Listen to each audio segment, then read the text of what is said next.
할렐루야. 오늘 하루도 주님의 은혜가 저와 여러분에게 함께 하시기를 주의 이름으로 축원합니다. 고린도 전서 말씀을 묵상하면서 화평에 관한 말씀을 전해야 되겠다. 그래서 우리가 한 달 동안 화평 시리즈 말씀을 전하고 있습니다. 오늘은 고린도 전서 1장 말씀을 통해서 화평 시리즈 두 번째 말씀으로 분쟁 없이 한 마음으로 라고 하는 제목으로 말씀을 나누려고 합니다. 여러분, 지금 배 한 척이 망망대해를 항해하고 있습니다. 근데 갑판 위에서 선원들끼리 아주 큰 싸움이 난 거예요. 누가 노를 더 잘 젓냐, 누가 항해 경력이 더 기냐, 선장이 그냥 마음에 드네 안 드네 막 이런 사소한 문제들을 가지고 막 멱살을 잡고 거칠게 싸우는 거예요.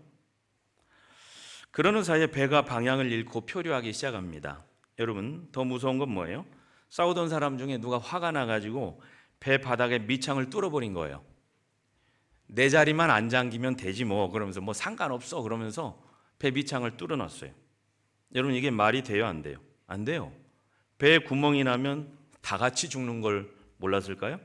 한 배를 탔다는 건 뭐예요? 같이 살거나 같이 죽거나 그런 거예요. 근데 사람들은 자꾸 잊어버릴 때가 많아요. 저 미워하는 사람이 나하고 같은 배를 타고 있다는 사실을 잊어버릴 때가 있습니다. 우리 가정에서도 교회에서도 공동체 안도 마찬가지죠. 근데 여러분, 오늘 고린도 교회가 그런 모습을 하고 있는 거예요. 같은 예수님을 믿고 같은 복음을 붙들고 같은 배에 타고 있는데도 불구하고 여전히 그들은 배 갑판 위에서 한 배 안에서 싸우고 있는 거예요. 언젠가 얘기했던 정현종 시인의 박문계라고 하는 시를 들어보셨죠?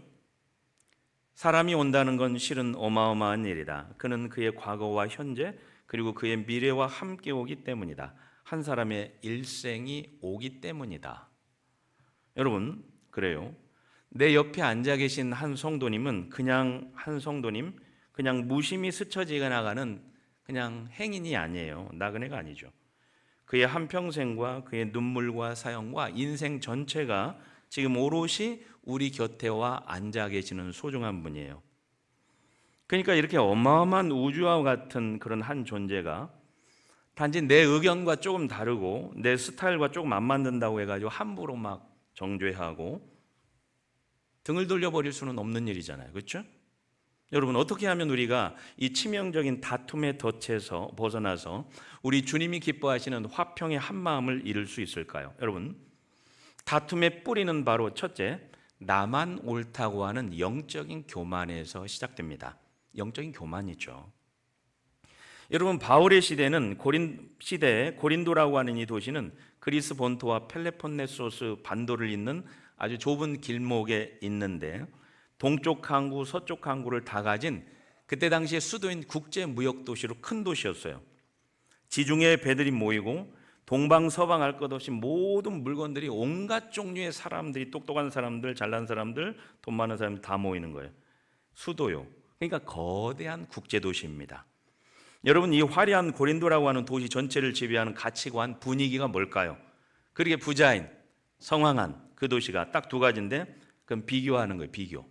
그리고 자랑하는 겁니다. 우리 시대도 잘 나가는 도시들은 그렇죠. 비교하고 자랑하고. 당시 고린도 사회는 철저하게 권력자 밑에서 줄을 서는 후원자와 피후원자 제도 위에 세워져 있었는데요. 내가 지금 그러니까 어느 라인에 어느 줄에 속해 있느냐, 누구 줄 타고 있냐, 내 가치와 존재의 증명이 거기서 판가름 나는 세속도시예요. 힘 있는 돈 많은 사람 재력가가 내 후원자인가, 화려한 웅변을 자랑하는 언변을 자랑하는 웅변가나 아니면 유명한 아주 그냥 고급 학교를 나온 철학자 밑에서 끈을 대고 있느냐, 그게 그들의 최고 자랑거리였어요. 근데 여러분, 우리의 비극은 뭐예요? 오늘 고린도 교회의 비극은 뭐예요? 그 도시에, 그 고린도라고 하는 도시의 썩은 공기가 교회의 문을 넘어가지고 그대로 거룩한 교회 안에도 침투하고 있다는 사실이에요. 우리도 그렇죠. 종교적인 언어로 훈습이라는 말이 있습니다. 훈습. 향을 피우면 향내 연기가 내 몸에 배는 거예요. 내 옷에. 담배를 피우면 담배 연기가 내 몸에 배는 거예요. 내 몸에, 옷에. 세상에서 네 라인이다 내 라인이다 따지면서 줄을 서던 그 지저분한 버릇이 문화가 교회 안으로 그대로 고스란히 고린도 교회에도 들어온 거예요. 본문 12절 말씀에 보면 너희가 각각 이르되 나는 바울에게 나는 아볼로에게 나는 게바에게 나는 그리스도에게 속한 자라 한다는 것이니 나는 누구에게 속해 있다 이런 거죠. 고린도 교회는 지금 네 패로 쫙 갈라졌어요. 바울, 아볼로파, 게바파, 그리스도파. 여러분 바울파는 뭐예요? 바울이 고린도 교회를 개척했어요. 사도행전 18장에 보면 우린 교회 개척 멤버야. 기득권을 자랑합니다. 아볼로파는 뭐예요? 아볼로는 설교 잘해 끝내줘. 세련되고 지적이야. 지성을 뽐내고 있죠. 게바파, 게바 베드로. 우린 예수님 수제자 직계라인이야. 직계라인. 우리가 정통. 마지막 그리스도파는 뭐예요? 가관이죠. 너희는 한심하게 사람들 따라다니냐? 우리는 오직 예수님만 따라다녀. 직통 라인이야. 하늘하고 뻥 뚫렸어. 여러분 영적인 우월감을 가지고 여러분 다른 사람을 깔보죠. 여러분 세계적인 설교가 프랜시스 첸 목사님은 사탄은 결코 교회를 외부의 힘으로 무너뜨리지 않는다. 사탄의 특기는 성도들 안에 내가 저 사람보다 영적으로 더 우월하다고 하는 영적 교만의 바이러스를 심어가지고 교회를 안에서부터 썩어 문드러지게 만든다 그랬어요. 영적인 교만이 무서운 겁니다. 본문 12절에 반복되는 단어가 뭐예요? 나는 누구파? 나는 에고라는 말이죠. 내 고집이 커질 때 그때 예수님보다 주님보다 내 고집이 커질 때 교회가 찢어지는 거죠. 그런 순간이 되는 거예요. 바울이 잘못한 거예요? 아니 바울이 잘못한 거 없습니다. 게바, 베드로, 아볼로, 그리스도 여러분 그들은 모두 다 하나님의 귀한 종들이에요. 바울, 게바, 아볼로 다. 근데 여러분 뭐예요? 좋은 지도자들의 이름을 빌려가지고 자기 자랑거리로 삼고 남 깎아내리고 다투는 교만한 사람들이 문제가 되는 거예요. 오늘 사도 바울은 이 다툼의 현장을 보면서 탄식하면서 고린도전서 3장 3절에 보면 이렇게 얘기해요. 너희는 아직도 육신에 속한 자로다. 너희 가운데 시기와 분쟁이 있구나. 여러분 여기서 분쟁이란 말이 뭐예요? 헬라어로 에리스라고 하는 말인데 단순히 그냥 의견 차이가 난다 그런 뜻을 넘어서 끝까지 이기려고 다투는 마음 그거예요. 상대를 이겨가지고 꺾어야 비로소 직성이 풀리는 그 마음 그거예요. 에리스 심각하죠. 요즘 도로 위에서 요즘도 한참 그런 일들이 가끔 있긴 한데 끔찍한 보복운전을 하는 경우가 있어요. 여러분 보복운전 해본 사람 한번 옆에 사람이 물어보세요. 혹시 보복운전 해보셨어요? 이렇게 물어보세요. 여러분 보복운전을 저는 보기도 했어요. 왜 그러는 거예요? 처음에는 그냥 깜빡이 하나 켜지 않고 그냥 끼어들었다는 것 때문에 사소한 거예요. 굉장히 사소한 시비죠. 근데 어느 순간 이성을 잃은 괴물이 됩니다. 왜 그래요? 내면에서 그런 마음이 쑥 올라오는 거예요. 나를 무시해? 감히 나를 무시해? 너 오늘 한번 나한테 죽어봐. 잘 걸렸어 너. 이 상처받은 자존심이 폭발합니다. 그래서 그냥 몇 킬로미터를 막 가가지고 쫓아가가지고 고속도로에 쫓아가가지고 운전자 내리라고 해서 위협하고 막 갖은 욕하고. 교회 안에서도 마찬가지죠. 처음에는 굉장히 사소한 의견 차이입니다. 근데 어느 순간 네가 옳다, 저 사람 틀렸다 이런 교만, 아집 그게 들어오는 순간 뭐예요? 내 안에 누군가를 멸시하는 마음이 작동하기 시작합니다. 여러분 결국 의견이 다른 것은 죄가 아닙니다. 얼마든지 다를 수 있습니다. 왜 다르지 않아요? 살아온 배경과 환경이 다른데 의견이 다를 수 있습니다. 죄가 아니죠. 근데 문제가 뭐예요? 그 다른다는 것이 너는 나보다 못해 이게 멸시로 교만한 마음으로 멸시를 바꾸는 멸시가 되는 순간 상대를 깔보기 시작하는 거예요. 아이고 그까짓 게 뭐 나보다 한참 못하지. 여러분 심리학자들은 이것을 자기 정당화 편향이라고 부르는데요. 우리는 본능적으로 자신만 옳은 자리에 두고 상대를 정복의 대상으로 보는 경향이 있다고 하는 거예요. 그래서 부부 상담학의 대가인 존 가트만 박사는 관계를 파멸로 이끄는 가장 치명적인 독약이 멸시라고 지적합니다. 말싸움보다 더 무서운 게 뭐예요? 상대를 위아래로 뭐 깔아보고 째려보고 그런 거 있잖아요. 교만한 차가운 눈빛과 비웃음. 한번 옆에 사람에게 보면서 그렇게 보세요. 깔아보면서 저는 성도님을 사랑합니다. 깔아보면서요. 여러분, 말로 사랑한다고 해도 눈으로 깔아보고 째려보고 멸시해 보세요. 당장 속에서 막 이런 불끈불끈하게 솟아나죠. 내 의견이 여러분 100% 옳을 수 있어요. 옳아요. 아니, 옳아. 맞습니다. 팩트예요. 여러분이 옳아요. 맞아요. 근데 뭘 기억해야 되는 거예요? 그 옳다는 것이 예수님의 사랑을 넘어서면 안 되는 거예요. 나는 옳기 때문에 막 화를 내고 예수님의 사랑을 넘어서면 그때 문제가 일어나고 교회가 찢어지고 모두가 다 패배자가 되는 순간이 되는 거예요. 여러분, 바울 사도는 이 교만이라고 하는 암덩어리를 수술하기 위해서 하나의 처방전을 제시하는데 예수 그리스도의 십자가를 말씀합니다. 1장 17절, 그리스도께서 나를 보내심은 오직 복음을 전하게 하려 하심이로되 말의 지혜로 하지 아니하면 그리스도의 십자가가 헛되지 않게 하려 하심이니라. 사랑하는 여러분, 십자가가 답입니다. 십자가 앞에 서면 뭐예요? 어떤 대단한 인간도 자랑할 수가 없어요. 왜 그래요? 십자가는 우리가 스스로 구원할 수 없는 철저하고 비참한 죄인이라는 사실을 십자가 앞에 서면 우리가 다 알게 됩니다. 그래서 그렇게 똑똑한 바울도 나는 죄인이요, 죄인 중에 괴수라고 얘기한 이유가 거기에 있는 거예요. 오직 예수님의 피로만 구원받을 수 있는 부족한 자입니다. 연약한 자입니다. 그래서 십자가 앞에 서면 높은 자리도 낮은 자리도 없는 거예요. 귀한 사람도 낮은 사람도 오직 전부 다 주님의 은혜를 받는 죄인밖에 없는 거예요. 여러분, 존 스토트 목사님, 현대 기독교의 지성인 그분은 십자가는 인간의 모든 자존심과 자아의 성벽을 완전히 무너뜨리는 자리다. 십자가 앞에 진짜 서본 사람이라면 결코 다른 사람을 향해 손가락질하고 자기를 정당화할 수 없다고 그렇게 강조합니다. 십자가 앞에 서야 됩니다. 그래서 오늘 바울의 결론은 뭐예요? 고린도전서 1장 31절에 자랑하는 자는 주 안에서 자랑하라. 자랑하고 교만하게 이리저리 떠들고 다니지 말고 주 안에서 주님의 은혜만. 해독제가 뭐예요? 다툼의 해독제가 더 똑똑하고 교만하고 강한 논리로 다른 사람 무너뜨리라, 깔아뭉개라. 십자가 앞에서 더 철저하게 겸손해라. 무릎을 꿇어본 사람이 나만 옳다고 외칠 수 없는 거예요. 그러니까 여러분, 오늘 내 가정과 교회 공동체에 다툼이 이상하게 계속되고 있는 분들이 혹시 있을 수 있겠어요? 왜 그럴까요? 내가 지금 십자가에서 너무 멀리 도망쳐서 있다는 경고 신호일 수도 있습니다. 겸손히 다시 십자가 앞에 나와서 겸손히 교만을 내려놓고 납작 엎드릴 수 있게 되기를 주의 이름으로 축원합니다. 여러분, 그러기에 화평을 위해서는 두 번째, 다투지 말고 먼저 양보할 수 있게 되기를 주님의 이름으로 축원합니다. 여러분, 바울은 다투는 교회를 향해서 오늘 10절 말씀에 내가 우리 주 예수 그리스도의 이름으로 너희를 권하노니 너희 가운데 분쟁이 없이 같은 마음과 같은 뜻으로 온전히 합하라. 여러분, 여기 권하노니, 권한다, 파라칼레오라고 하는 이 말은 채찍을 들고 막 위협하는 그런 막 어지로 위협하는 훈육이 아닙니다. 자식 곁으로 와가지고 부모님이, 아버지가 어머니가 손을 꼭 잡으면서 아들아, 딸아, 제발 싸우지 말고 하나가 돼야 돼. 알았지? 이런 말이에요. 할렐루야. 오늘 하나님 우리 곁에 오셔서 그렇게 부탁하시는 거예요. 제발 싸우지 말고 하나가 돼야 돼. 알았지? 한 마음이 돼야 돼.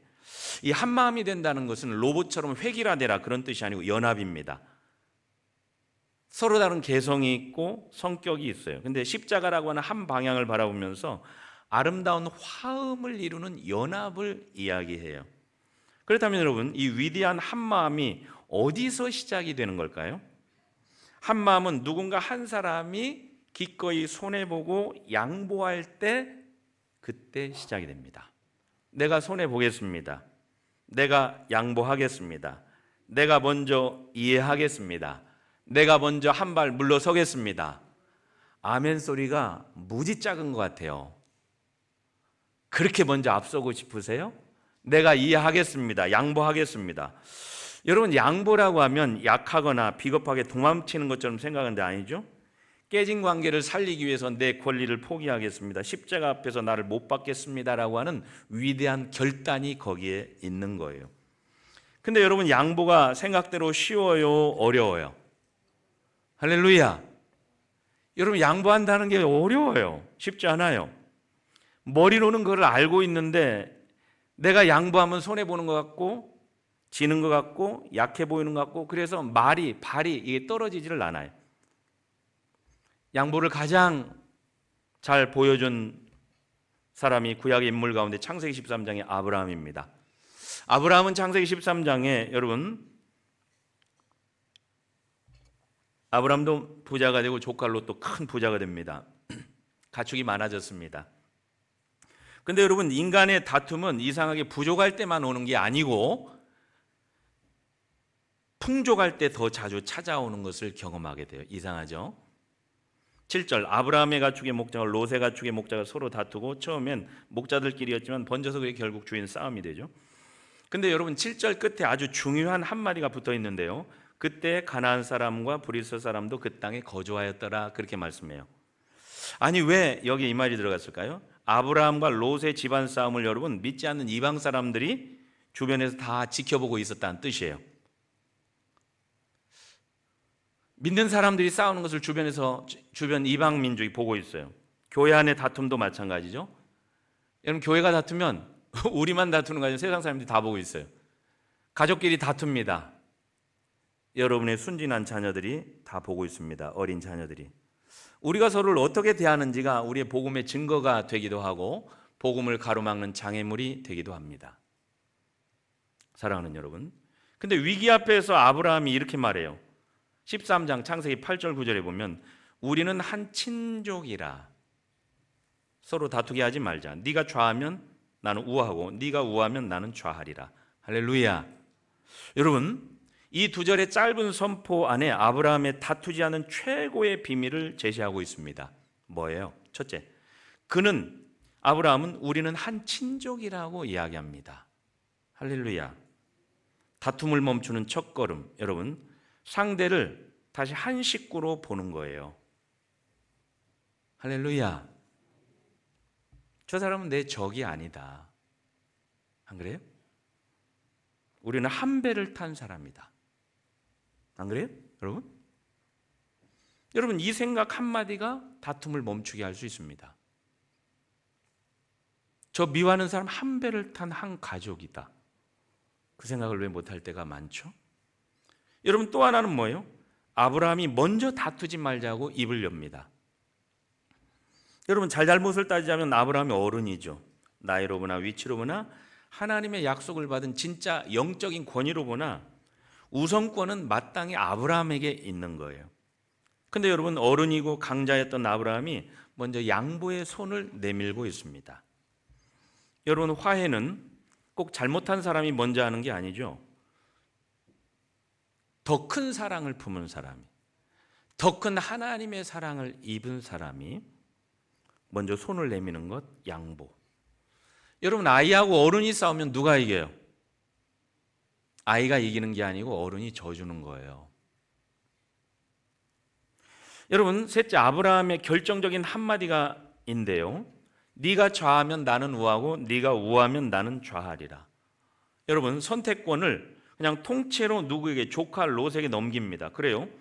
좋은 땅을 네가 먼저 골라라. 나는 네가 고르지 않은 안 좋게 보이는 땅을 내가 갖겠다. 양보입니다. 신약 성경에 이 양보라고 하는 이 마음은, 양보하는 마음 헬라어로 에피에이케이아라고 하는데, 빌립보서 4장 5절에 보면 관용을 모든 사람들에게 알게 하라 할 때 그 관용이에요. 내 권리를 끝까지 주장하지 않는 것, 마땅히 받을 내 몫을 기꺼이 양보하는 너그러운 마음, 관용. 내가 받아야 돼, 분명히. 근데 내가 기꺼이 받지 않는 마음, 너그러움. 여러분, 근데 세상은 그렇게 얘기 안 하죠. 네 권리 끝까지 챙겨. 바보처럼 한치도 양보하지 마. 어쨌든 그냥 너 아이가 밖에 나가 손해만 보고 왔다, 너 죽을 줄 알아. 그냥 자식들한테 아주 그냥 교육합니다. 훈육을 하죠. 손해만 보고 해, 그냥 다리몽댕이를 그냥.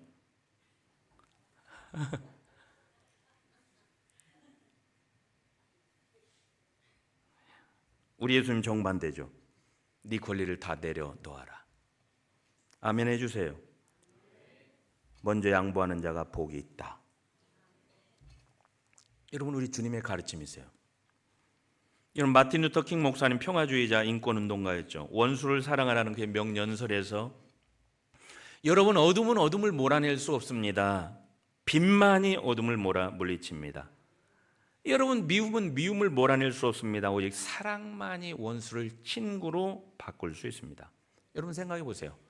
끝없는 보복을 하고 보복을 한다고 해서 그 미움이 어둠이 사라집니까? 악순환이 끊어집니까?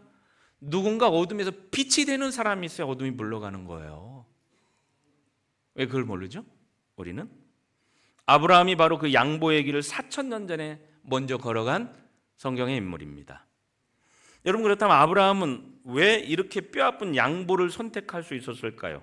그의 조건이 훨씬 훌륭한데 그에게는 믿음이 있었습니다. 왜요? 내가 비록 눈앞에서 비옥한 초지를 포기해야 하더라도 전능하신 창조주 하나님이 내 평생을 책임지신다.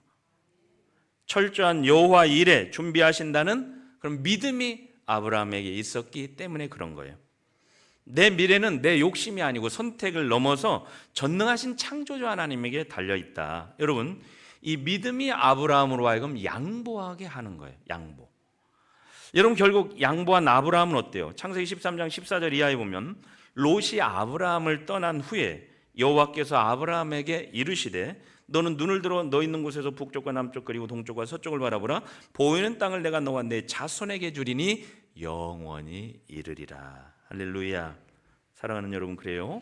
롯이 떠난 후에 양보하고 나니까 그때 하나님이 말씀하세요. 네가 양보한 그 땅, 내가 손해본 것 같은 그 땅까지 포함해서 눈에 보이는 모든 땅을 너와 내 자손에게 주시겠다고 말씀하십니다.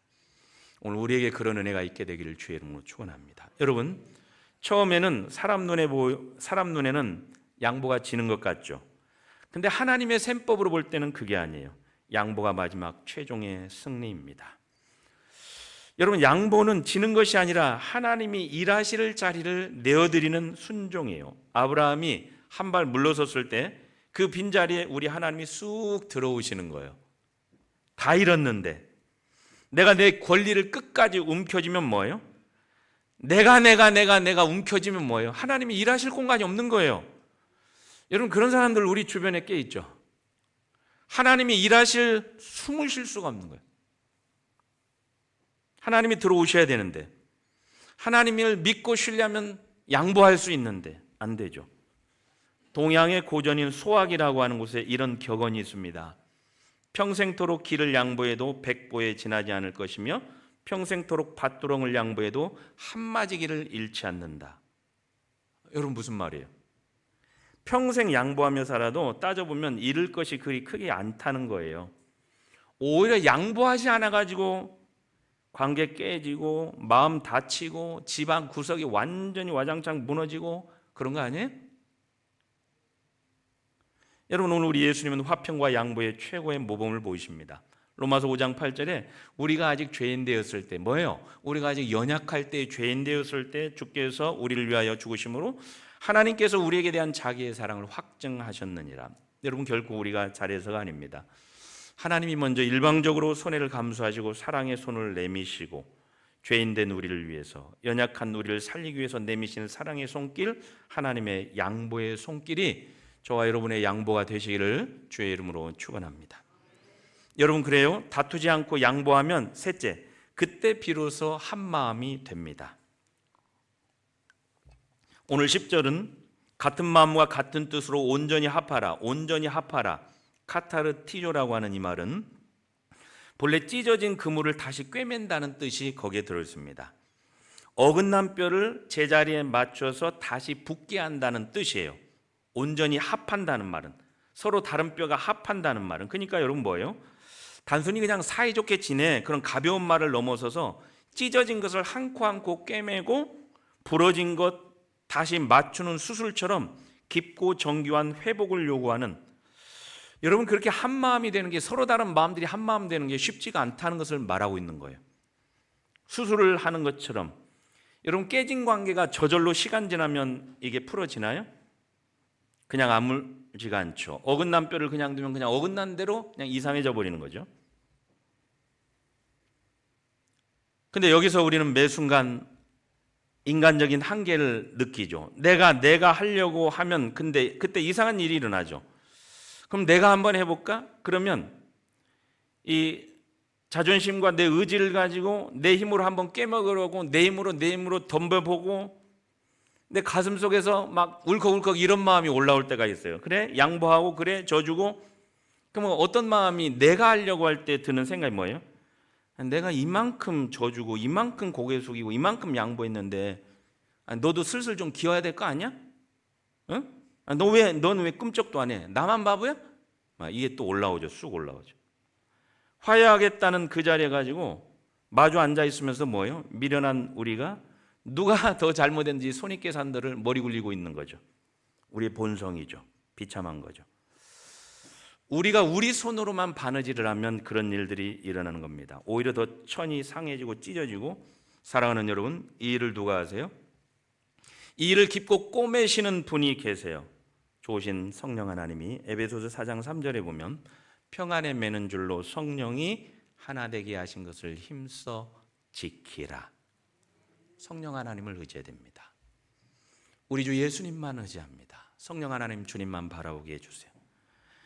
성령 하나님이 꿰매주시고 성령 하나님이 고쳐주고 내가 하는 것이 아니라 내가 양보하지만 성령 하나님이. 여러분 오순절 성령의 마가다락방에서 예수님을 따른 제자들 120명이 다 모였습니다.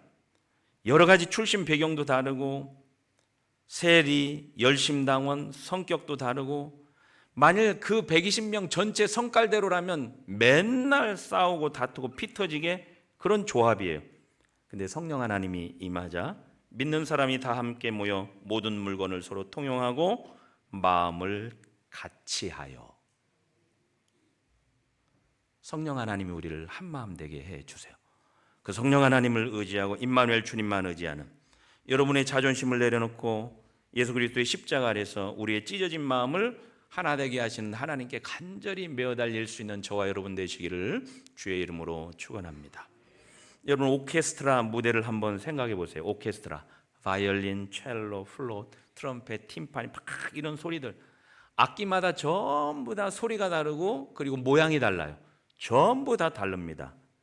근데 도대체 어떻게 저 서로 다르고 크기도 다르고 모양도 다르고 그런 것들이 어떻게 저렇게 화려한 교향곡을 화려한 음을 이렇게 낼 수가 있는 거예요? 이해하기가 힘들죠. 연주가 시작되기 전에 뭐예요? 그 직전에 오보에가 기준음인 라음을 길게 불어줍니다. 그러면 모든 악기가 그 소리에 자기 음을 맞춥니다. 이게 바로 연주 전에 하는 조율입니다. 조율. 만일 조율을 하지 않는 상태에서 자기가 잘났다고 자기가 독특하다고 자기 소리만 내게 되면 어떻게 되는 거예요? 그게 음악이에요? 소음에 불과한 거예요. 자기 잘났다고 소리치고 다니고 보세요. 소음이라 듣기 싫어서 들을 수가 없는 거예요. 소음에 불과합니다. 여러분 신앙생활에서 우리 영혼과 우리 인생의 영원한 기준음이 되시는 예수 그리스도만 의지할 수 있게 되기를 주의 이름으로 축원합니다. 오직 예수님만 의지합니다. 우리는 모두가 다 성격도 다르고 엊그제 선거했지만 정치 성향도 다르고 저는 그래서 교회에선 정치의 지읒자도 꺼내지 않습니다. 여러분들이 이해해 주시기를 바랍니다. 저는 예수님 당입니다. 여러분 성격도 다르고 정치 성향도 다르고 출신도 다르고 학력도 다 다른 사람들이 우리 안에서 우리가 서로 하나가 되려면 하나가 될 수 없습니다. 어떻게 천국화음이 들려지나요? 우리 안에 우리의 자존심을 내려놓고 예수님만 의지합니다. 성령 하나님만 의지합니다. 예수님만 붙들겠습니다. 라고 하는 주님께 조율을 맞출 때 여러분 누가 나와 안 맞아 보일 때 이런 분들도 계세요. 그 사람을 일부러 막 사명감을 갖고 뜯어 고치려고 하는 분이 계세요. 나도 찢어지고 그도 찢어지고 엉망진창이 되는 겁니다. 뭐하러 그래 찢으려고 하는 거세요? 그렇게 찢고 싶으세요? 그렇게 찢고 싶은 마음이 있을 때 내가 예수 그리스도 앞에 물어보세요. 나는 지금 예수 그리스도를 바라보고 있는지 나는 예수 그리스도를 의지하고 있는지 그게 먼저인 거예요. 그게 내 마음이 예수 그리스도라는 기준음에 맞춰져 있는지. 여러분 비본질적인 것 같으면 놔두세요. 그냥 사랑으로 덮어주세요. 본질적인 거라면 어쩔 수 없죠. 교회 안의 다툼은 대부분 큰 문제가 아니에요. 주차장 문제, 식당 문제, 행사 날짜, 의자 색깔 문제, 말투 하나에서 시작될 때가 있습니다. 그러나 의견이 부딪힐 때마다 속으로 물어보세요. 이게 도대체 목숨을 걸 문제인가? 구원과 상관 있는 문제인가? 아니면 한 발 물러서도 될 비본질적인 문제 같으면 한 발 물러서 주면 어때요? 여러분이 손해보는 거예요? 여러분 부끄러워지는 거예요? 여러분이 진짜 신앙의 강자가 되는 순간이 되는 거예요. 이걸 모르죠? 아브라함처럼 기꺼이 한 발 물러서 주는 것, 예수 믿는 사람의 진짜 실력이 거기서 나오는 거예요. 조그만한 것에 손해 안 보려고 여러분 세상 사람들의 그 분위기가 그대로 들어와서 여기서도 그런다면 어떡하겠어요? 여러분 이번 한 주간 그래서 구체적으로 우리 삶에 이렇게 적용할 수 있게 되길 바랍니다. 첫째, 다툼 앞에서 10초만 멈춰보세요. 10초가 우리를 막 이상하게 만드는 거예요. 언제나 욱하는 순간에 모든 것이 사고가 일어나는 거예요. 화가 난 상태로 막 카톡에 답장을 막 쏘아붙이려고 할 때 잠깐 10초만 눈을 감고 멈춰보세요. 이게 숙제입니다. 그리고 예수님의 십자가를 향해서 고백하세요. 예수님이 날 위해서 십자가를 지셨는데, 나를 위해서 양보하셨는데 양보해야지. 10초만 멈추시고 그 침묵의 10초가 여러분을 살리고 여러분의 가정을 살리고 우리 교회와 공동체를 살리게 될 줄 믿습니다. 이렇게 훈련해 보세요. 둘째, 작은 일에서 먼저 가세요라고 양보해 보세요. 먼저 하세요. 여러분 양보는 아주 사소한 일에서부터 시작되는 거예요. 주차 자리 하나 양보하는 것. 왜 아멘 못 하세요? 할 수 있잖아요. 주차 자리 하나 양보하는 거. 그거 못해? 엘리베이터에서 막 먼저 타라고 먼저 양보해 주는 것. 회의 중에서 내 의견을 한번 접고 좋아요. 이번에는 그렇게 한번 해보는 게 좋겠습니다. 이렇게 한번 말해 주는 것. 한 한국인 유학생이 영국에서 고단한 유학 생활을 하면서 가장 인상 깊었던 말이 있었다고 해요. 그건 바로 사람들이 건물 앞에 문 앞에 있을 때마다 늘 미소 지으면서 해주던 한마디래요. After you. After you. 당신 먼저 가세요. 이 고단한 유학생이 그 말이 그 짧은 한마디가 낯선 이국 땅에서 긴장하고 있던 이 유학생의 마음을 녹여줬다는 거예요. 여러분 양보는 거창한 희생이 아닙니다. 문을 잡아주면서 건넨 After you. 먼저 가세요. 이 작은 말이 누군가에게는 환대가 되고 위로가 되고 그때 용기를 얻게 되는 거예요. 여러분 셋째, 마음이 멀어진 사람을 위해서 힘들어도 한번 기도해 보세요. 기도 한번 해보세요. 한 주간 미워 죽겠고 도저히 용서 못해. 가슴속에 막 응어리가 저 사람 떠올리면 오히려 막 화가 나고 힘들지만 하루 한번 축복하고 기도해 주겠어요. 내 혈기로는 불가능하지만 의지적으로 무릎을 꿇고 주님 저 영혼을 불쌍히 여겨주시고 내 이 미워하는 마음도 좀 그리스도의 보혈의 피로 녹여 주시옵소서. 여러분 10초를 멈추세요. 10초를 멈추시고 예수님을 생각하세요. 작은 일에 먼저 하세요. 주차 자리 하나 양보해 주세요. 그리고 오히려 내가 미워하는 사람이 있다면 용서해 주세요. 여러분 미국의 작가 조지 손더스가 시러큐스 대학 졸업식에서 한 유명한 연설입니다. 회자되는. 그는 졸업생들 앞에서 이렇게 얘기했어요. 내 인생에서 가장 후회되는 것은 대단한 성공을 거두지 못했거나 돈을 많이 벌지 못한 실패가 아닙니다. 내 삶의 길목에서 만났던 외롭고 힘겨운 사람들에게 더 친절하지 못했던 순간들, 내 권리와 자존심을 챙기느라 따뜻한 친절에 실패했던 순간들이 내 인생에서 가장 뼈저리게 후회됩니다. 특히 제가 7학년 때 저희 반에 전학 온 외롭고 약한 한 아이가 있었는데 그때 그 아이에게 충분히 다정하게 대해주지 못한 것을 나는 오랜 동안 후회했다고 고백했습니다. 사랑하는 여러분, 오늘 예배가 끝나고 문을 나설 때 부끄러운 내 고집 때문에 혹시 얽혀버린 그분에게 여러분 전화를 걸거나 짧은 문자 하나를 보내주세요. 남겨주세요. 제가 그때 좀 더 부드럽게 대했어야 했는데 죄송하고 미안합니다. 여러분, 이 한마디가 여러분의 해묵은 절망과 미움의 빗장을 녹여주는 따뜻한 햇빛이 될 거예요. 테드의 대표 크리스 앤더슨은 관대함은 전염될 수 있다고 했습니다. 미움과 분노가 전염되듯이 양보와 친절과 화평도 전염됩니다. 한 사람의 양보가 가정을 바꾸고 여러분의 가정, 우리 교회를 바꾸고 공동체의 공기를 바꿉니다. 사랑하는 여러분, 그래 오늘 주님은 우리에게 이렇게 물으셔요. 너는 다투는 사람이냐 양보하는 사람이냐? 너는 한 마음을 깨는 사람이냐 한 마음을 꼬매고 깁는 사람이냐? 너는 배에 구멍을 내는 사람이냐 아니면 찢어진 곳을 막는 사람이냐? 형제들아, 내가 우리 주 예수 그리스도의 이름으로 너희를 권하노니 모두가 같은 말을 하고 너희 가운데 분쟁이 없이 같은 마음과 같은 뜻으로 온전히 합하라. 사랑하는 여러분, 한 주간 분쟁과 다툼이 없이 한 마음으로 온전히 합하는 성숙한 믿음의 사람들 되시기를 주의 이름으로 축원합니다. 하나님 감사합니다. 우리는 부족하고 연약한 자입니다. 그리스도의 십자가로 성령 하나님의 은총으로 우리가 하나 되게 하시고 분쟁과 다툼이 없게 하시고 같은 마음 같은 뜻으로 온전히 합해서 겸손히 하나님의 성숙한 믿음의 향기를 나타나게 해 주시옵소서. 예수님의 이름으로 기도드립니다. 아멘.